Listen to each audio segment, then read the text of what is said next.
All right, here's another definition. So we'll let V be this vector in Rn, so it's got components x1, x2 up to xn.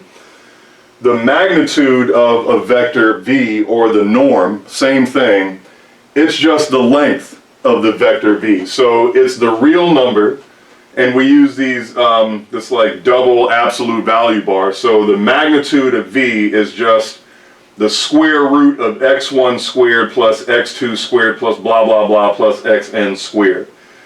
So this thing is really exactly just the Pythagorean theorem. So for example, here's a vector in R2, right? 3, 4. What's the magnitude of 3, 4? Well, the magnitude of V, in this case, it's the square root, and now I'm going to square all the components and add them, and then take the square root, right? So the square root 3 squared plus 4 squared, that's the square root of 25, which is 5. So that means the length of this vector is equal to 5, right? So the norm, or the magnitude, or the length of this vector V is equal to 5. And again, the magnitude is exactly the Pythagorean theorem in several dimensions, right? This is the Pythagorean theorem that you're used to from geometry. Now we're just going to extend this notion out to an n-dimensional vector space. So you could do this in R3. So for example, the magnitude of the vector 1, 2, 3, what is that going to be? Well, it's the square root of 1 squared plus 2 squared plus 3 squared. So that's 1 plus 4 plus 9. So that's going to be the square root of 14. So the magnitude of this vector 1, 2, 3 is just the real number, the square root of 14.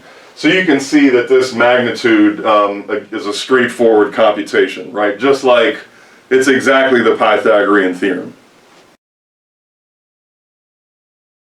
All right, here's some algebraic properties that you should memorize having to do with magnitude. So the first thing relates the dot product and the magnitude. So whenever you see u dotted with u, it's not u squared because we're not allowed to multiply vectors together. But what is true is that this thing is the magnitude of u squared. So remember, this is a real number, this thing is a real number, so this equality makes sense. So u dotted with u is the magnitude of u squared. U squared by itself is meaningless because we're not allowed to multiply vectors. Please keep that in mind. Okay, and then item 2, this follows immediately from item 1, because remember we said that u dotted with u is equal to 0 if and only if u is equal to 0. Well, if the magnitude of u is 0, then that means the magnitude squared is 0. That means u dotted with u is 0, and that means u is equal to 0. And if you think about it, I mean, without going through the proof, just use your intuition. The only vector that's got 0 length is the 0 vector, right? So if the magnitude of the vector is 0, then that vector must have been the 0 vector to begin with. And conversely, if the vector was 0, then that means its magnitude has to be 0.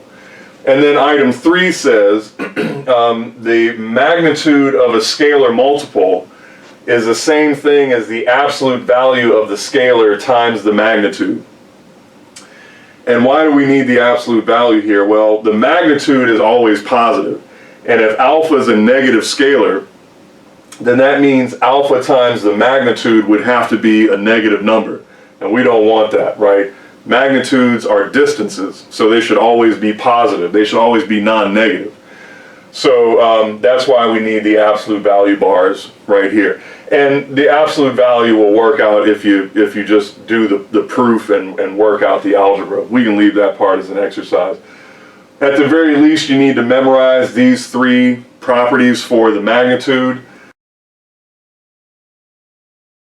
All right, here's another definition. So a vector u in Rn is called a unit vector if its magnitude is equal to 1. So we might also call this vector, instead of calling it a unit vector, we might call it a normal vector, or one that's been normalized. Anyway, here's an example.